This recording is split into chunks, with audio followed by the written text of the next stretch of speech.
პროექტი უცნობი კავკასია.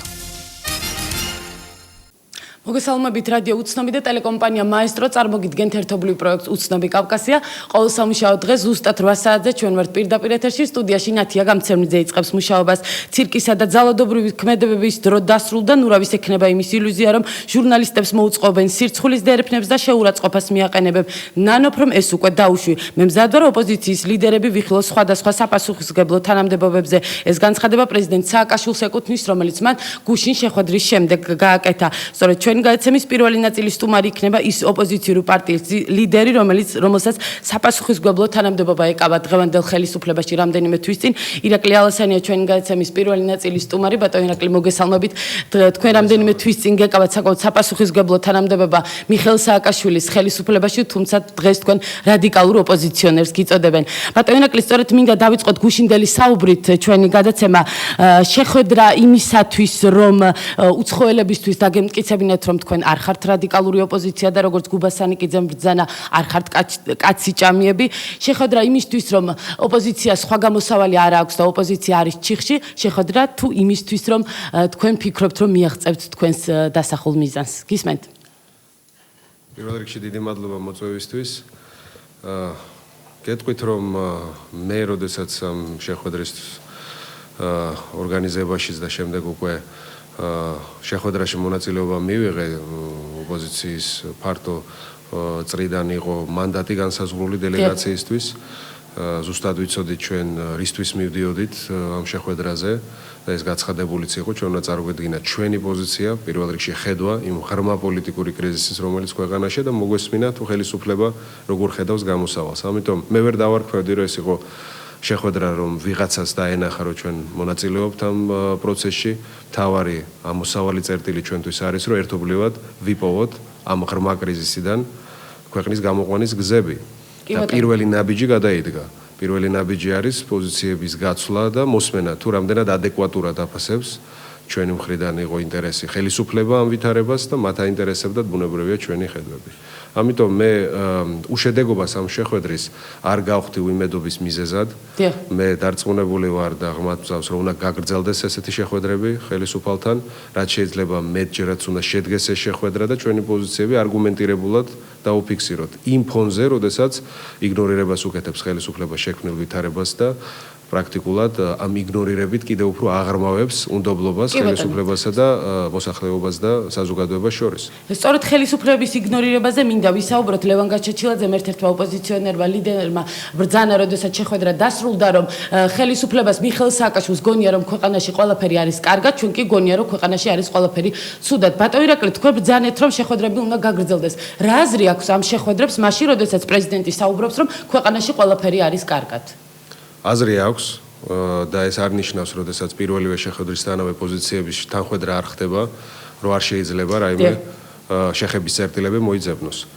ამიტომაც ვიძახი, რომ როდესაც ქვეყანაში ესეთი ჩიხური მდგომარეობაა შექმნილი და როდესაც ქვეყანა დავინახეთ ეს 6 მაისსაც ძალიან კარგად რომ შეიძლებოდა რეალურად ჩამოლიყო ქაოსში და სამოქალაქო დაპირისპირებაში, როდესაც მშვიდობიან დემონსტრანტებს დაუშინეს ტყვეები და ამის საფრთხე კიდევ არსებობს ქვეყანაში, აუცილებელია გამოიძებნოს პირველ რიგში ისეთი მექანიზმები, რომელიც არ დაუშვებს ესეთი საფრთხით და ესეთი მიმართულებით განვითარებას მოვლენების. ამიტომაც არის აუცილებელი, რომ არსებობდეს რაღაც კომუნიკაციის არხი ხელისუფლებასთან პირველ რიგში. ვინ უნდა დაიცვას იგივე იმ მოქალაქეების იმ პროტესტის მონაწილეების უფლებები თუ არა ჩვენ და თუ არ ეს ღიად არ დავაფიქსირეთ როგორც საერთაშორისო დამკვირვებლებთან, ასევე ხელისუფლებასთანაც და მოუთხოვოთ მას საკუთარ თავზე აღებული როგორც ხელისუფლებას მოვალეობების შესრულება. გარდა ამისა, ვიდრე სააკაშვილის გადადგომას მივახსენებთ, არ არის საკითხები, რომელზეც შეიძლება რეალურად რომელსაც დაუყენებთ ხელისუფლებას და მოვთხოვთ მათ შესრულებას, როგორც არის მედიის თავისუფლების საკითხი, როგორც არის საზოგადოებრივ მაუწყებელში შექმნილი ვითარება, რომელიც არაობიექტურად აშუქებს იგივე ჩვენ საბრალდო უსვა ბატონო ირაკლი მედიის თავისუფლებაზე და ცირცხულის დერეფნებზე და ჟურნალისტების შეურაცხყოფაზე თქვენ დაგდოთ ბრალი მიხეილ სააკაშვილმა გუშინ მაშინ როდესაც შეხვედრა დასრულდა. მე კომენტარს არ გავუკეთებ კონკრეტულად რა ფრაზები იხმარა პრეზიდენტმა. მე ერთი რამე შემიძლია გითხრათ, რომ არის საკითხები, რომელიც ვადამდელი საპრეზიდენტო არჩევნების ჩატარებამდე მოითხოვს გადაწყვეტას და ეს რა თქმა უნდა არ უნდა იყოს ამოვარდნილი იმ კონტექსტში. მედიის თავისუფლება, ასევე რეპრესიული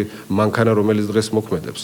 იმასთან დაკავშირებითაც შეიძლება მოთხოვოთ ხელისუფლებას, რომ შეჩერდეს ეს თავდასხმები, რაღაც საზოგადოებრივი მონიტორინგის და ზედამხედველობის და საერთაშორისო ორგანიზაციების ჩართულობის ფორმები გავზარდოთ, დეპოლიტიზაცია შინაგან საქმეთა და ზოგადად სამართალდამცავი სტრუქტურების, ეს საკითხია, რომელსაც ყოველდღე უნდა ვაყენებდეთ და ვაყენებთ კიდევაც. ამიტომ არის საკითხები, რომელიც აუცილებელია პირადად ხელისუფლებასთან შეხვედრის დროს დავაყენოთ და ცადოთ გადავწყვიტოთ ეს საკითხები. რაც მთავარია, ჩვენ არც ერთ შემთხვევაში უკან არ მიგვაქვს ჩვენი შეპირება ხალხთან, რომ ჩვენი მთავარი ამოცანაა ვადამდელი საპრეზიდენტო და საპარლამენტო არჩევნების ჩატარება ქვეყანაში, იმიტომ რომ რეალურად გვწამს, რომ ქვეყნის კრიზისიდან გამოყვანის ერთადერთი ყველაზე რეალური საშუალება არის და ნდობის აღდგენის საშუალება ხელისუფლების მიმართ საზოგადოებიდან არის თავისუფალი არჩევნების ჩატარება. მაგრამ როდის უნდა ჩატარდეს ეს არჩევნები? ამას გაარკვევს ჩვენი ბრძოლის პროცესის წარმატება, მაგრამ რო ჩატარდეს თავისუფალ და სამართლიან ვითარებაში, ესეც არის საკითხები, რომლის განხილვა დღესაც შეგვიძლია და ვიხილავთ კიდევაც საერთაშორისო ორგანიზაციებთანაც, ჩვენ შიგნით საზოგადოებაშიც ამაზე მიდის დებატები და აუცილებელია ეს საკითხები დადგეს ხელისუფლების წინაშეც, პირდაპირ დიალოგში. ბატონო ირაკლი, თუ წავიდა ხელისუფლება გარკვეულ დათმობებზე და მიხეილ სააკაშვილის გარკვეული წინადადებები თქვენთვის პირადად თქვენთვის გახდა მისაღები, შეიძლება რომ ირაკლი ალასანიამ და მისმა გუნდმა შეცვალოს სამოქმედო ტაქტიკა და თქვათ ის მთავარი მოთხოვნა, რასაც ქვია პრეზიდენტ სააკაშვილის გადადგომა, შეიცვალოს და რაღაც გარკვეული სხვა მოთხოვნები დარჩეს მხოლოდ და მხოლოდ დღის წესრიგში. ის საკითხები, რომელიც განვიხილეთ, ქვეყნისთვის არის ძალიან მნიშვნელოვანი. მაგრამ თავარი საკითხი, რომელთაც ჩვენ მივედით, ეს არის ვადამდელი საპრეზიდენტო. თქვენ პირადად უთხარით მიხეილ სააკაშვილს და დააყენეთ მისი პასუხისმგებლობის საკითხი პირისპირ მასთან. მე სააკაშვილის პოლიტიკური პასუხისმგებლობის საკითხი პირველივე დღესვე დავაყენე, როდესაც დავუბრუნდი ქვეყანაში და ჩავარდე პოლიტიკაში. მაგრამ მას პირადად თუ უთხარით ხოლმე? პირადად ჩვენმა დელეგაციამ უთხრა, ჩვენ ბუნებრივია ქონდა ყველა მონაწილეს საშუალება ჩვენი აზრი გამოგვეთქვა, შეკითხვები დაგვესვა ძალიან ნორმალურ ადამიანურ ვითარებაში. აქედან გამომდინარე, ზოგადად ის საკითხები დაუბრუნდები თქვენ შეკითხვას, რომელიც განხილული იქნა ქვეყნისთვის არის მნიშვნელოვანი, მაგრამ არ შეიძლება ეს საკითხები განხილული იქნას შექმნილი პოლიტიკური კრიზისიდან გამოსავლის გზების კონტექსტიდან ამოღებით. ჩვენ თვლით, რომ ვადამდელი საპრეზიდენტო და საპარლამენტო არჩევნები არის გამოსავალი. ხელისუფალი ამას ესე არ უყურებს, მაგრამ ეს არ ნიშნავს, რომ ამ საკითხებმა დაბლოკონ სხვა მნიშვნელოვან თემებზე შესაძლებლობა დალაპარაკების. აქედან გამომდინარე, არ ხსნით რა ჩვენ მთავარ მოთხოვნას, ჩვენ ღიას ვტოვებთ კარს დიალოგისთვის, დიალოგის გაგრძელებისთვის, რომ საბოლოოდ, როგორც არ უნდა განვითარდეს მოვლენები ქვეყანაში, შეთანხმება უნდა იქცეს მიღწეული დიალოგის მაგიდასთან. კი ბატონო ირაკლი, საუბრობენ იმის შესახებ, რომ თავად ოპოზიციურ გაერთიანებაში არის გარკვეული აზრთა სხვადასხვაობა იმასთან დაკავშირებით, უნდა გაგრძელდეს თუ არა მიხეილ სააკაშვილთან მოლაპარაკებები. დღეს ინგა გრიგოლიას ეთერში, რადიო უცნობის ეთერში ბატონმა ზვია ძიძიგურმა ბრძანა, რომ თუ იქნება მიხეილ სააკაშვილი ადეკვატური პროცესების მიმართ, შესაძლოა გაგრძელდეს მოლაპარაკებები. როგორ ფიქრობთ, მიხეილ სააკაშვილი გახდება ადეკვატური პროცესების მიმართ? ისეთი ადეკვატური, ვთქვათ, როგორც ამ შემთხვევაში ოპოზიციას სურს. გულისხმობ აღიქვას მან ის პრობლემები, რომელზეც თქვენ საუბრობთ, ოპოზიციური პარტიები საუბრობენ. ფიქრობთ, რომ შესაძლოა მიხეილ სააკაშვილი წავიდეს სერიოზულ დათმობებზე, იმ დათმობაზე, რომელიც თქვენ გსურთ, კონკრეტულად ირაკლი ალასანიას და თქვენს პოლიტიკურ კოლეგებს, ლიდერებს. რა თქმა უნდა, ჩვენ როდესაც დავიწყეთ ეს აქციები, ერთი თვე გავიდა მას მერე და პრეზიდენტი მიხვდა, რომ აუცილებელი იყო შეხვედრა ოპოზიციის წარმომადგენლებთან. მან დაინახა, რომ ქვეყანაში შექმნილი ვითარება არ შეიძლება განიმუხტოს ოპოზიციის გარეშე. ეს არის პირველი დაკვირვება, რაც შეიძლება ამ შეხვედრიდან გამოვიტანოთ. მაგრამ ჩვენც უნდა გვესმოდეს, რომ თუ კი გვინდა პოლიტიკური კრიზისიდან ქვეყნის გამოსვლა, გამოყვანა და გვინდა მივახციოს ჩვენს მიზანს, რაც არის თავისუფალი, მშვიდობიანი არჩევნების ჩატარება და ხალხს მიეცეს არჩევანის შესაძლებლობა. ამ მიზნის მისაღწევად მარტო ოპოზიცია თავისთავად ვერ მიაღწევს მიზანს. ამიტომაც არის აუცილებელი დიალოგის რეჟიმი გაგრძელდეს, რომ ერთობლივად მოვძებნოთ კრიზისიდან გამოყვანის შესაძლებლობები.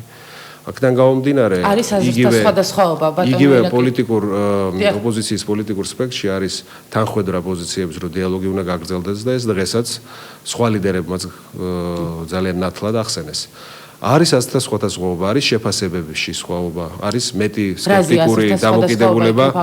სკეპტიკური დამოკიდებულება, რა შეიძლება მოიტანოს დიალოგმა, ამ შეხვედრებმა, მაგრამ საბოლოოდ ყველა ვთანხმდებით, რომ დიალოგი უნდა გაგრძელდეს. მაგრამ ეს ასრთა სხვადასხვაობა არ ნიშნავს, რომ ჩვენ გვაქვს უთანხმოება საერთო მიზნის მიღწევის გზებზე. კი ბატონო, ირაკლი ალასანიას შესახებ ხელისუფლებაში ღიად საუბრობენ. ირაკლი ალასანი არის ის პოლიტიკური ძარა, რომელსაც განსაკუთრებით სურს დიალოგი ხელისუფლებასთან და ხშირად იგივე პარლამენტის თავმჯდომარის განცხადებები მოგვისმენია თქვენი მისამართით. მაშინ, როდესაც დიალოგზე დაიწყო საუბარი, ზოგადად ხელისუფლების მხარდამჭერების მხრიდან კეთებოდა განცხადება, რომ ირაკლი ალასანია წავა ხელისუფლებასთან დიალოგზე, შესაძლოა სხვა პოლიტიკური ძალები არ წავიდნენ, მაგრამ ირაკლი αλასანია იქნება ის პოლიტიკური ფიგურა, რომელიც მიხეილ სააკაშვილთან დაჯდება და მის გუნდთან დიალოგს. პირველ რიგში მინდა ვთქვა, რომ ოპოზიციურ ძალებში არის თანხმედრა პოზიციების, რომ დიალოგი უნდა გაგრძელდეს. ეს არ არის მხოლოდ ირაკლი ალასანიას გადაწყვეტილება.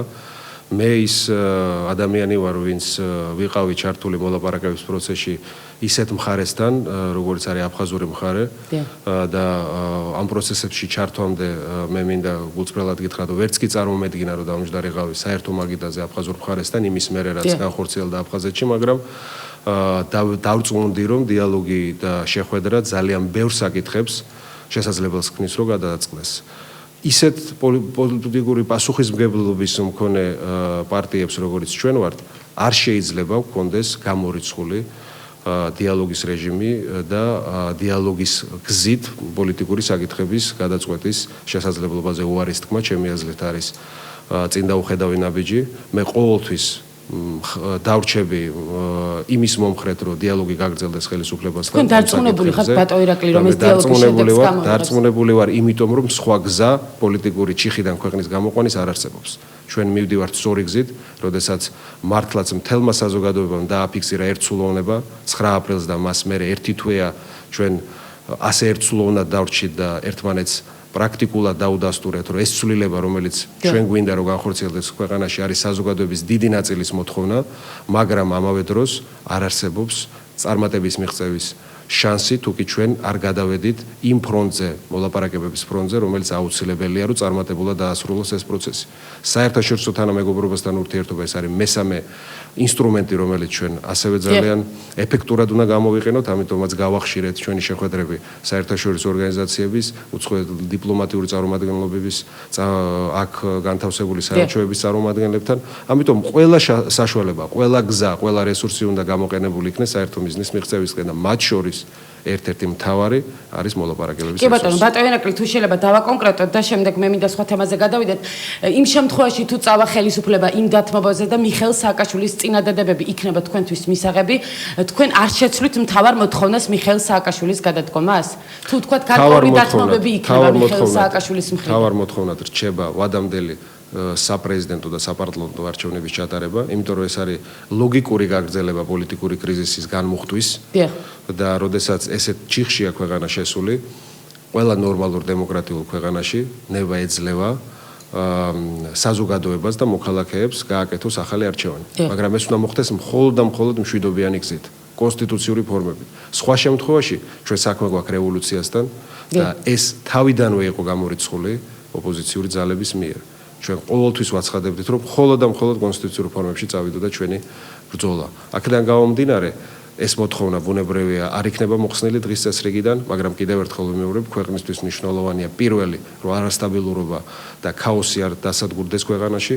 ეს არის ჩვენი მთავარი ამოცანა, იმიტომ რომ ჩვენ ვემსახურებით ქვეყანას და არა ვიწრო პარტიულ ინტერესებს, მაგრამ ამავე დროს მოქალაქეების წინაშე გვაქვს დიდი პასუხისმგებლობა, რომ ის მიზანი, რისთვისაც გამოვიდა 9 აპრილის ხალხი, იყოს მიღწეული მშვიდობიანი ფორმები და ამიტომაც ყველა რესურსიდან, მათ შორის კიდევ ერთხელ ვიმეორებ, დიალოგის რესურსი იქნება გამოყენებული ჩემს მიერ და პოლიტიკური ძალების მიერ. კი ბატონო, დღის წესრიგში დგას ბატონო ირაკლი ოპოზიციის მხრიდან საკომუნიკაციო საშუალებების პიკეტირება და საყოველთაო დაუმორჩილებლობა. ამის შესახებ გუშინ მიტინგზე გუბა სანიკიძე მისაუბრა. თქვენთვის რამდენად მისაღებია ბატონო ირაკლი აი ეს პროტესტის ეს ფორმა, საყოველთაო დაუმორჩილებლობა, საკომუნიკაციო საშუალებების პიკეტირება. დღეისათვის საკუთის პიკეტირებულია სახელმწიფო კანცელარია, ავლაბრის რეზიდენცია, ტელევიზიის მიმდებარე ტერიტორია, რუსთაველის გამზირი და კიდევ დამეტებით საკომუნიკაციო საშუალებების პიკეტირება. რამდენად მისაღებია ეს ირაკლი ალასანიას? ჯერ ეს ერთი ჩვენ კონკრეტულ ტაქტიკაზე ჯერ კიდევ ვთანხმდებით, თუ რა ფორმით გავაგრძელებთ საპროტესტო აქციებს. ბუნებრივია გაცხადება მართლაც მოხდა მიტინგზე, გუშინაც და დღესაც, მაგრამ კონკრეტულ ფორმებზე შესათანხმებელი გვაქვს ოპოზიციურ სპექტრთან, ვინ რა მონაწილეობას და რა ფორმით მივიღებთ. აქედან გამომდინარე, სარამეს შეთანხმება არ შედგება, მე არ მივცემ ამას შეფასებას. ბუნებრივია, ვაგრძელებთ საპროტესტო აქციებს, ეს საპროტესტო აქციები გაგრძელდება მშვიდობიანად და კანონის ფარგლებში და ასეთ აქციებს მე მხარს ვუჭერთ. კი ბატონო, ბატონო ირაკლი, დღეს გაერთიანებულ ოპოზიციას არ ყავს გამოკვეთილი ლიდერი. თქვენთვის რამდენად მისაღებია ეს, რომ ოპოზიციას არ ყავს კონკრეტულად ერთი გამოკვეთილი ლიდერი და მე მაინტერესებს ირაკლი ალასანიას, რომელიც პრეზიდენტობის კანდიდატობის პრეტენდენტია, აქვს თუ არა იმის ამბიცია, რომ იყოს ამ გაერთიანების ლიდერი? ამ პოლიტიკურ გაერთიანებას არასდროს არ ჰქონდა ამოცანად კონკრეტული ლიდერის არჩევა, იმიტომ რომ იქ მართლაც ვართ მსოფლმხედველობრივად განსხვავებული პოლიტიკური ძალები, რომელსაც გვამოძრავებს მიზანი, რომ შედგეს ვადამდელი საპრეზიდენტო და საპარლამენტო არჩევნები. ამიტომ ეს საკითხი არასდროს არ დამდგარა, რომ ყოფილიყო გაერთიანებული ლიდერი. თუ ვწდები გუშინ პრეზიდენტმა სააკაშვილმა შეაფასა თქვენი მაღალი რეიტინგი, თუ ვწდები, თუ გვაქვს ჩვენ სწორი ინფორმაცია და ისაუბრა, რომ თქვენ ბრძანდებით ერთ-ერთი მაღალი რეიტინგის მქონე პოლიტიკოსი. ბევრ რამეზე ვილაპარაკეთ სხვა. ამ თემაზე თუ ვილაპარაკეთ, ბატონო ირაკლი, მართლაც სინამდვილეში შესაბამება თუ არა, რომ პრეზიდენტმა სააკაშვილმა შეაფასა ზოგადად პოლიტიკურ ლიდერებთან დაკავშირებით გამოხატა მიხეილ სააკაშვილმა. კი ბატონო. რაც შეეხება თვითონ ლიდერის საკითხს, მე მგონია, რომ ისეთ რეჟიმში, პლურალისტურ რეჟიმში, როგორც ჩვენ მუშაობთ, საზოგადოებისთვისაც და მოქალაქეებისთვისაც ნათელია, რომ არსებობს არჩევანი. სხვადასხვა არჩევანი და ჩვენ პოულობთ გამოსავალს სწორედ შეთანხმების და კონსენსუსის გზით. ეს არის ჩემი აზრით ძალიან მნიშვნელოვანი მიღწევა ამ ოპოზიციური გაერთიანების, რომელსაც ერთი თვის განმავლობაში მოახერხა ესე კოორდინირებულად მშვიდობიანად წაიყვანა საპროტესტო აქციები. ამიტომ ლიდერები, რომელიც არიან გაერთიანებული დღეს ჩემი აზრით, სამსახურს უწევენ ქვეყანას იმითი, რომ გამოკვეთილი ლიდერები თანამშრომლობენ და იღებენ ერთობლივ გადაწყვეტილებებს. სამომავლოდ ბუნებრივია, როდესაც საკითხი გადავა უკვე საარჩევნო რეჟიმში, იქ ბუნებრივია მოხდება ლიდერების გამოკვეთა და მიეცემა საშუალება საზოგადოებას და მოქალაქეებს საკუთარი არჩევანი გააკეთოს. კი ბატონო.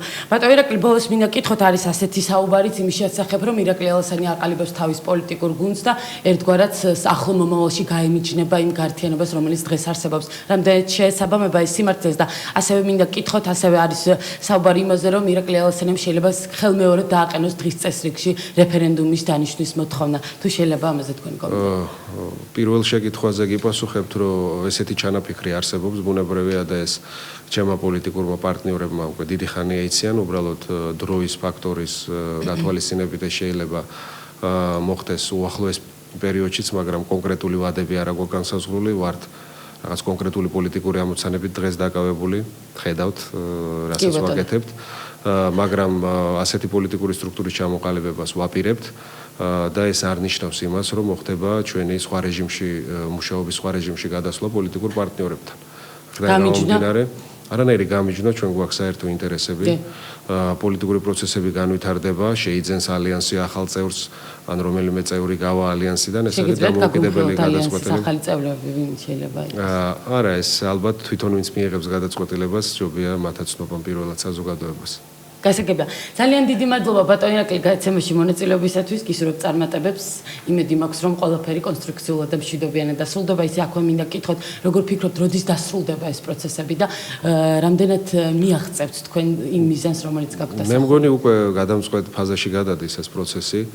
როდესაც კიდევ ერთხელ ვიმეორებ, გაჩნდა ახალი შესაძლებლობები უკვე დიალოგის რეჟიმში გადასვლის, საერთაშორისო თანამეგობრობა ბევრად უფრო მეტ ყურადღებას უთმობს აქ განვითარებულ მოვლენებს. აქედან გამომდინარე პროცესები ჩემი აზრით ძალიან სწრაფად გადამწყვეტ თქვენ სასარგებლოდ ბატონო ირაკლი გადადგება მიხეილ სააკაშვილი. კი ბატონო ოპოზიციის სასარგებლოდ. გაქვთ იმედი, რომ მიხეილ სააკაშვილი გადადგება და თქვენი მთავარი მოთხოვნა დაკმაყოფილდება? მე დარწმუნებული ვარ, რომ ქვეყანაში პროცესები წარიმართება მშვიდობიანად და მოხდება ისეთი პოლიტიკური შეთანხმება, რომელიც ამომრჩეველ მრჩევლებისთვის და საზოგადოებისთვის იქნება მისაღები და როგორც თქვენ ბრძანეთ, განვითარდება მოვლენები მშვიდობიანად. დიდი მადლობა. ირაკლი ალასანია, საქართველოს ალიანსის ლიდერი იყო ჩვენი გადაცემის პირველი ნაწილის სტუმარი. ჩვენ რეკლამის შემდეგ დავბრუნდებით პირდაპირ ეთერში ხელისუფლების გუნდის წარმომადგენელი, უმრავლესობის ლიდერი პეტრე ცისკარიშვილი იქნება ჩვენი გადაცემის დასკვნითი ნაწილის სტუმარი. მედია პროექტი უცნობი კავკასია. ჩვენ ბრუნდებით პირდაპირ ეთერში ჩვენი გადაცემის დასკვნითი ნაწილის სტუმარი გახლავთ უმრავლესობის ლიდერი პეტრე ცისკარიშვილი. ბატონ პეტრე, მოგესალმებით, ძალიან დიდ მადლობას გადაგიხდით გადაცემაში მონაწილეობისათვის.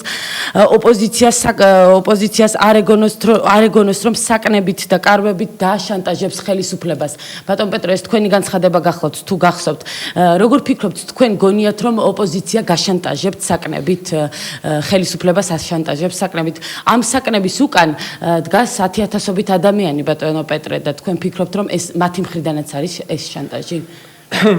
პირველ რიგში მოგესალმებით, მინდა დღევანდელი დღე მიულოცო ყველას. კი ბატონო, თქვენს გილოცავთ. ასევე პირველ რიგში ვიტყვი რომ ჩვენ მივესალმებით რომ ამდენი ხნის რადიკალიზაციის შემდეგ გადაიდგა ნაბიჯები, მოხერხდა რომ გადადგმულიყო კონკრეტული ნაბიჯები უფრო მეტად კონსტრუქციული და ცივილიზებული ურთიერთობებისაკენ პოლიტიკაში. ისე, როგორც ეს უნდა ხდებოდეს ნორმალურ ევროპულ საზოგადოებაში. რაც შეეხება თქვენ შეკითხვას, რა თქმა უნდა, მახსოვს მე ეს განცხადება. არა, ისე გაიკვირვეთ, რომ მე სურდა რომ შემეხსენებინა. არა, გუშინ გავაკეთე თუ არ ვწდები და ნამდვილად არ დავიწყებია. ამას, ესე იგი, ამის უკან რა იგულისხმებოდა, ბუნებრივია, ერთ წინადადებაში თელ კონტექსტს ვერ ჩაატევ და მადლობელი ვარ თქვენ. კი ბატონო, განმარტეთ და ამის განმარტების საშუალებას მაძლევთ. ჩვენ დემოკრატიული სახელმწიფო ვართ და კიდევ უფრო მეტად დემოკრატიული, უფრო მეტად სტაბილური, ინსტიტუციონალურ სიმტკიცეზე დაფუძნებული ევროპული დემოკრატია გვინდა ავაშენოთ. ასეთ წყობაში, რა თქმა უნდა, დემონსტრაციები, მიტინგები მისაღებია, პირიქით მისასალმებელია, როდესაც საზოგადოება გამოხატავს თავის აზრს და რა თქმა უნდა, ის როდესაც ქუჩაში გამოდის ხალხი, ეს ნებისმიერი ხელისუფლებისთვის დღესაც და მომავალშიც და რა თქმა უნდა, ჩვენთვისაც ამ კონკრეტულ შემთხვევაში არის კონკრეტული სიგნალი, რომ არის პრობლემები ქვეყანაში, ხალხს აქვს გარკვეული წუხილები, გაჭირვება და ასე შემდეგ. და ეს სიგნალი, ეს გზავნილი ხალხის მხრიდან ჩვენ გავიგეთ და მივიღეთ. მაგრამ გამოიხატება ბატონო პეტრე, ამაზე გადავალთ. მაგრამ იმას რაც შეეხება რომ საკნები ჩაუდგათ, ესე ვთქვათ, ქუჩები გადავკეტოთ, მაგისტრალები ჩავკეტოთ, ეს პოლიტიკური ზეწოლის ინსტრუმენტი ვერ იქნება თქო. ამაზე იყო საუბარი. ანუ აი ამ ზეწოლიდან, ეგრეთ წოდებული ზეწოლიდან გამომდინარე, ჩვენ არ მივიღებთ ისეთ გადაწყვეტილებებს, რაც ამ ქვეყნის ინტერესებს ეწინააღმდეგება. კი ბატონო. და რაც ამ ქვეყნის ინტერესებში შედის, სწორედ არის ის ნაწილობრივ მაინც ჩვენ გვჯერა და ჩვენ ვფიქრობთ, რაც ჩვენ ხალხსაც აწუხებს. მაგალითად, იგივე უფრო მეტად დემოკრატიულობა და ჩვენ 5 პუნქტიანი კონკრეტული გეგმა შევთავაზეთ ამ აქციის ორგანიზატორებს და ოპოზიციის იმ ლიდერებს, ვინც ხელმძღვანელობს ამ დემონსტრაციებს, რომელიც შეეხება საკონსტიტუციო რეფორმებს, რომ უფრო მეტად დაბალანსებული იყოს ხელისუფლების შტოებს შორის ძალაუფლება. ამ საკონსტიტუციო რეფორმების კომისიის თავმჯდომარედ ჩვენ ვთავაზობთ, რომ დაინიშნოს ოპოზიციის წარმომადგენელი იმისათვის, რომ მათ ხელში იყოს დღის წესრიგიც და თვითონ მოვლენების განვითარების დინამიკა და ასე შემდეგ, რომ არ იყოს ბრალდება, რომ ფერხდება და საკმარისი ტემპებით არ მიდის წინ ამ კომისიის მუშაობა. ჩვენ ასევე ვთავაზობთ საარჩევნო კანონის გარშემო და კოდექსის გარშემო მუშაობას და ამის რეფორმირებას უფრო მეტად დახვეწას, მაგრამ იმავდროულად მთლიანად საარჩევნო სისტემის გაუმჯობესებას, რომ არჩევნების მიმართ იყოს უფრო მეტი ნდობა ნებისმიერი პოლიტიკური ორგანიზაციის მხრიდან. ასევე ოპოზიციის ჩართვას ყველა რეფორმაში, მათ შორის სასამართლო რეფორმაშიც, მედიის რეფორმაში იგულისხმება უფრო მეტად, ესე ვთქვათ, გახსნილი მედია, იგივე მეორე არხთან დაკავშირებული საკითხები საზოგადოებრივ მაუწყებელზე. კი ბატონო, ბატონ პეტრე. სამეთვალყურეო საბჭოში დაბრუნება ოპოზიციის წარმომადგენლების და კიდევ ორი ძალიან მოკლედ ვიტყვი, მაგრამ რომ ჩამოვაყალიბოთ ეს ჩვენი გეგმა 5 პუნქტიანი. რაც შეეხება ადგილობრივ არჩევნებში პირდაპირ არჩევნების მოდელზე გადასვლას და არანაკლებ მნიშვნელოვანია ჩემის აზრით შეთანხმებისთვის და ასე ვთქვათ, ერთგვარი შერიგებისთვის ის რომ ჩვენ ვთავაზობთ აი ამ ბოლო პერიოდში მოჭარბებული პოლიტიკური ემოციების ნიადაგზე თუ კი რამე სამართალდაღრღვევა მოხდა ორივე მხრიდან ეს იყოს დაიწყებული და ამაზე დამყარდეს თქვათ კი მორატორიუმი. ბატონო, მაგრამ ბატონ პეტრე ვერ დაივიწყებს ოპოზიცია და ოპოზიციის მხარდამჭერები აგვისტოს მოვლენებს მართულ მედიას, რომელზეც ყოველდღიურად საუბრობენ, რომ დღეს მედია და თავიდან ბოლომდე არის კონტროლებადი ხელისუფლების მხრიდან და სწორედ ის სირცხვილის დერეფნები, რომელზეც პრეზიდენტმა სააკაშვილმა გუშინ ისაუბრა, მე ამას არ დაუშვებო, ისე მე მინდა გთხოვოთ განმარტება ამისი, რაც გულისხმობდა პრეზიდენტი, როდესაც საუბრობდა, რომ მე ესეთ აქციებს აღარ დაუშვებ ტელევიზიის მიმდებარე ტერიტორიაზე.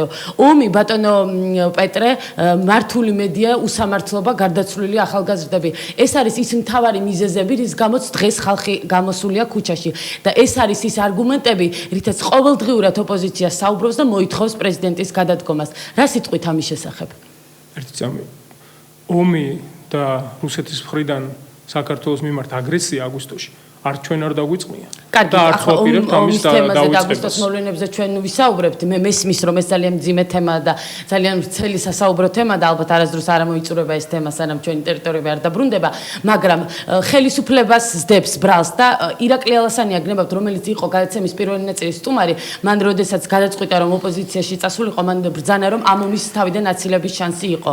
ბატონ ირაკლი, ბატონ პეტრე, თუ შეიძლება ვისაუბროთ იმ ბრალდებებზე, რომელზეც ყოველდღიურად საუბრობს ოპოზიცია და მათ მთავარ მოთხოვნაზე გადადგეს მიხეილ სააკაშვილი და დაინიშნოს ხელახალი საპარლამენტო და საპრეზიდენტო არჩევნები.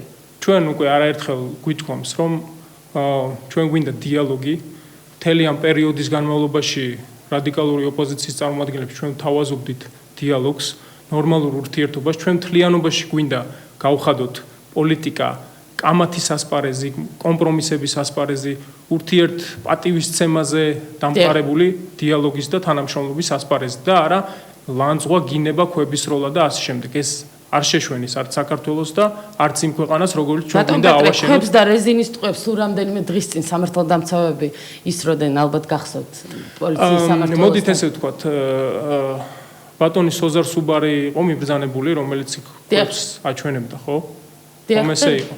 ბატონი სოზარი ყოველ დღე თუ არა, არ ვიცი, კვირაში ერთხელ მაინც დადის ქალაქის სამმართველოში. ერთხელ მაინც უნახავს იქ ეზოში დაგდებული კენჭი ან ქვა. სხვათა შორის ბატონი სოზარ სუბარი სახალხო დამცველი არ შეუშვეს პოლიციის სამმართველოში. იმ მომენტში მას აქვს კანონით უფლება. იმ მომენტში რატო არ შეუშვეს და როგორ არ შეუშვეს, ეს ახლა ჩვენ ყველამ კარგად დავინახეთ, იქ რა სიტუაციაც იყო, კარები რო გაღებულიყო, არ ვიცი, რამდენი კაცი შეყვებოდა და რა შეიძლება ამას მოყოლოდა. ეს იყო მიზეზი იმისა, რომ სოზარ სუბარი ნუ ახლა ამას ხო ელემენტარული ლოგიკა უკვე არ ნახობს ხო ამას ხო. როცა 7 წყნარი ვითარება, ეს ადამიანი მიბრძანდება და არსად მისთვის კარები დაკეტილი არ არის და იმ ეზოში მეც ვარ რამოდენიმეჯერ ნამყოფი და იქ მე ქვები და აგურები ნამდვილად არ მინახავს. თქვენ ვერ დააბრალებთ პოლიციას, რომ ჯიბით დააქვს ეს ქვები და საიდან მოხდა და ვინ ისროლა? აქედან გამომდინარე შეგვიძლია დასკვნები გამოვიდა. რეზინის ტყვები ბატონო პეტრე, მაშინ რადგან ამ თემას შევხეთ. რეზინის ტყვები იქნა ნასროლი, ალბათ თქვენ ნახეთ კადრებში და დაჭრილი პოლიტიკოსები და მხარდამჭერები და ჟურნალისტები.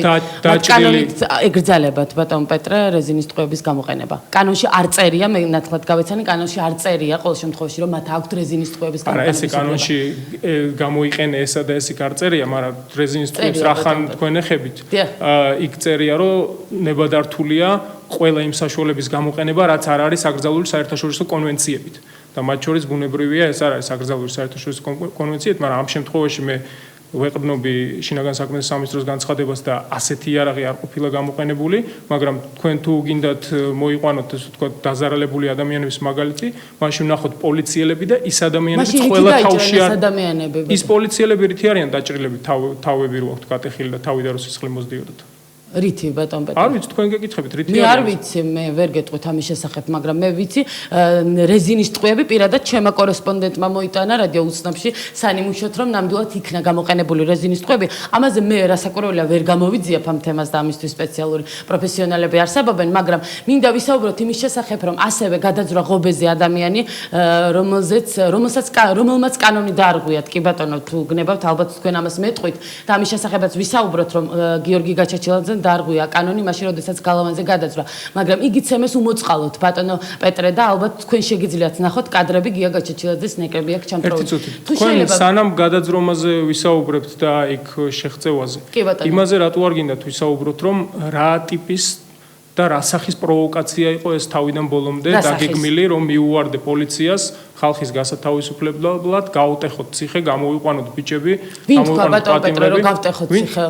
ვინც მოუწოდა რა, იქ წასასვლელად ხო ადამიანი. კი ბატონო, გავტეხოთ ციხე, ესეთი ციტირება. არ ვიცი, ახლა კონკრეტულად არ ციტირება, შეიძლება გავტეხოთ ციხე, არ უთქვამს, მაგრამ არა, ძალიან დიდი მნიშვნელობა აქვს. კარგი, თქვენ მითხარით, შემახსენეთ მაშინ, მე არ მახსოვს ზუსტად ესე თქვა სიტყვების არა, როდესაც თქვენ ფორმულირება. საუბრობთ ბატონო პეტრე, პროვოკაციაზე მე რა შეგახსენე? პროვოკაციაზე საუბრობ, როდესაც საუბარია, რომ ადამიანების ჯგუფი მიდიან სამმართველოს შენობაში, სადაც ამავდროულად არის ციხე, ანუ წინასწარი დაკავების საკნები და ამბობენ, გავათავისუფლოთ იქიდან ბიჭები, დავიხსნათ ბიჭები, წავიდეთ, გამოვიყვანოთ.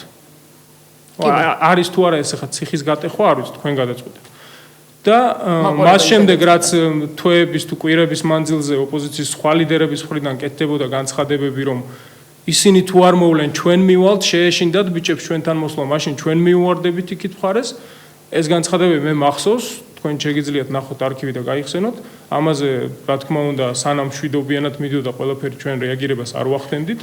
იმედი გქონდა ჯანსაღი, რომ გაიმარჯვებდა საღი და ჯანსაღი აზრი, მაგრამ მოხდა ისე, როგორც მოხდა. ერთ მშვენიერ დღეს ადამიანების ერთი ჯგუფი თავს დაესხა პოლიციის სამმართველოს შენობას. მაშინ ამაზე ვისაუბროთ. შემდეგ იმ ღობეზე შეღწევა, გადასვლა და იქ შესვლა.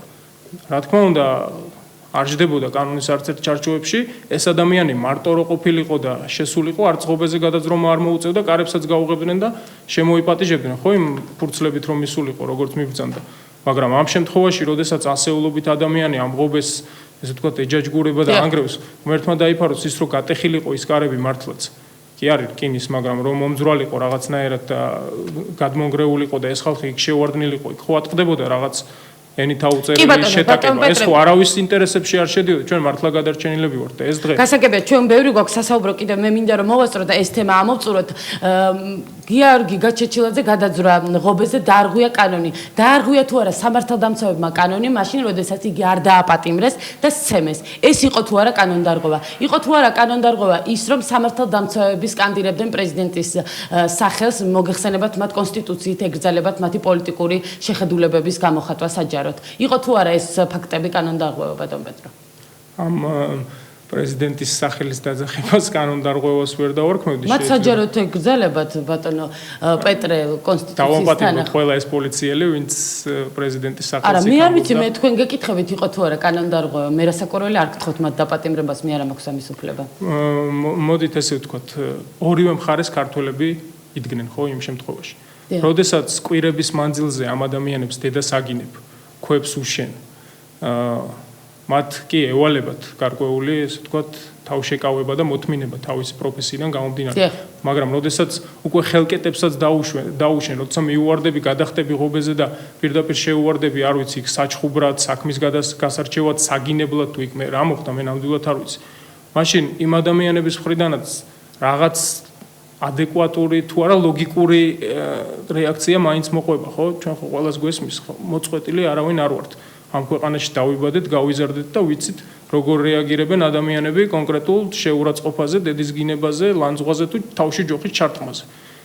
მაგრამ ამ შემთხვევაში მე მაინც ვფიქრობ, რომ პოლიცია მოიქცა მაქსიმალურად რაც შეეძლო თავს იკავებდნენ ეს ადამიანები ღობიდან საერთოდ 1-30 მეტრით მოშორებით იდგნენ თავიდან, რომ მოვიდნენ დემონსტრანტები ახლოს არ ყოფილიყვნენ.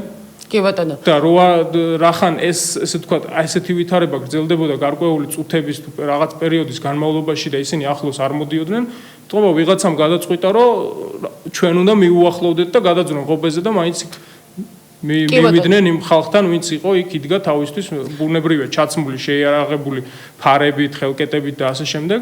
მაგრამ ამ ევროპული ესე ვთქვათ ტანისამოსის უკანაც ქართველი ბიჭები იდგნენ. დედისგინება არავის არ სიამოვნებს. იცით რა მინდა გკითხოთ ამ კითხვას, იმიტომ გისვამთ რომ ეს ინციდენტი მოხდა იმის გამო, რომ სცემეს ჟურნალისტი. ამან გამოიწვია ეს ინციდენტი, შემდეგ დააკავეს ის პირები, რომელმაც სცემა ეს ჟურნალისტი ავალიანი კერძოდ და ამის შემდეგ ხდება ისე, რომ თავად სამართალდამცავები სცემენ ადამიანს უმოწყალოდ და მე აქედან გამომდინარეობს ბატონ პეტრე შეკითხვა. მე მინდა თქვენის მხრიდან კონკრეტული პასუხი. იყო თუ არა ეს კანონდარღვევა?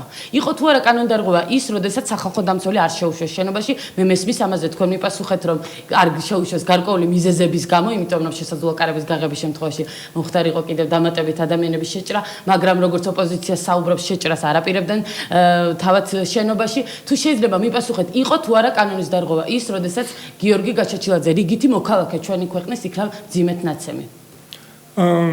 რა თქმა უნდა, ეს ფაქტი არავისთვის მისაღები არ არის, რომ ეს ადამიანი მიუხედავად იმისა, რომ გადაძრა ღობეზე და ასე ვთქვათ, გარკვეული სამართალდაღოვა ჩაიდინა იქნა ნაცემი, მაგრამ არაფერი ეს არ მოხდებოდა, ადამიანები ჯგუფი იქ რო არ მისულიყვნენ და თავდასხმა არ განეხორციელებინათ პოლიციის სამმართველოს. იმ ბიჭებს რაც შეეხება, ესეც ძალიან საწყენი ფაქტია, რომ საერთოდ ესეთი ინციდენტი მოხდა, ასევე ახალგაზრდები საუბრობენ, რომ სერიოზული ზეწოლა იყო თავად ორგანოში და სანამ ამ შეკითხვას თქვენი მხრიდან ეს შეკითხვა ლეგიტიმური იქნებოდა მაშინ, რომ თქვენ ნიკა ავალიანი როდესაც გაილახა. დიახ. იმ დღეს დაგესვათ ანალოგიური შეკითხვები ოპოზიციის წარმომადგენლებისთვის, რომლებიც იძახდნენ, რომ ალიყური მოხდა ეხა ბიჭსო, აბა როგორ გინდა იქ რო დადისო და სამწუხარო რომ თქვენ არ უსმენთ რადიო უცნობს, მე მინდა გითხრათ, რომ ჩვენ აქტიურად ვსვავთ ამ შეკითხვას და ნიკა ავალიანი გახლავთ ჩემი კოლეგა და მე რასაკვირველია, ვგმობ ჟურნალისტის ცემის ფაქტს, რასაკვირველია მე ეს არაერთხელ მithქოს, ასევე არა მარტო ჟურნალისტის ცემის ფაქტს, არამედ ნებისმიერი მოქალაქის ცემის ფაქტს. გრემავთ ეს იყოს ხელოვანის, მუსიკოსის, ექიმის, მასწავლებლის თუ ჟურნალისტის. ასევე ჩვენც გმობთ ნებისმიერი მოქალაქის მათ შორის რა თქმა უნდა ჟურნალისტების ცემის ფაქტებს და ასევე ვგმობთ პოლიციაში თუ რაიმე ზეწოლა ხდება ნებისმიერ ასე ვთქვათ ეჭვმიტანელზე თუ დაკავებულ ადამიანზე. გასაგებია. ბატონ პეტრე, მინდა შევცვალოთ ჩვენი საუბრის თემა, რადგან ბევრი გვაქვს სასაუბრო. 26 მაისს დაგეგმილი სამხედრო აღლუმი გაიმართება თუ არა რუსთაველის გამზირზე? მე ამ შეკითხვას გისვევთ, იმიტომ რომ შესაძლოა ამან გამოიწვიოს რაღაც გარკვეული დაპირისპირება, ამის შესახებ ხშირად საუბრობენ, იმიტომ რომ ოპოზიციური პარტიები არ აპირებენ დაშლას და 26 მაისს აპირებენ კლავს საპროტესტო აქციის გამართვას. შესაძლოა ეს არ იყოს რუსთაველის გამზირი, მაგრამ საპროტესტო აქცია იგეგმება 26 მაისს. როგორია თქვენი პასუხი? ჩემი პასუხი არის ესეთი, რომ კონკრეტულად საათ და რომელ საათზე გაიმართება ეს აღლუმი, ამის შესახებ პრეზიდენტი გააკეთებს განცხადებას ოფიციალურად, მაგრამ მე წინასწარ შემიძლია გითხრათ, რომ 26 მაისის სამხედრო აღლუმი არ იქნება არანაირად გამოყენებული სამოქალაქო დაპირისპირებისთვის. რამდენადაც არ უნდა ეცადოს ამას ვინმე, არ ვიცი. თუ ამის სურვილი სამოქალაქო დაპირისპირება. ძალიან დიდი მადლობა ბატონ პეტრე გადაცემაში მონაწილეობისათვის. სამწუხაროდ ჩვენი დრო ამოიწურა. დიდი მადლობა გისურვებთ წარმატებებს. რადიო უცნობის ეთერში საუბრობდა უმრავლესობის ლიდერი პეტრე ცისკარიშვილი. რადიო უცნობის მსმენელს შევახსენებ, რომ თქვენ წინგელით სატელეფონო გამოკითხვა, ხოლო ტელეკომპანია მაესტროს მაყურებელს შევახსენებთ, რომ წინგელით საინფორმაციო გამოშვება უკომენტაროთ. ნახვამდის.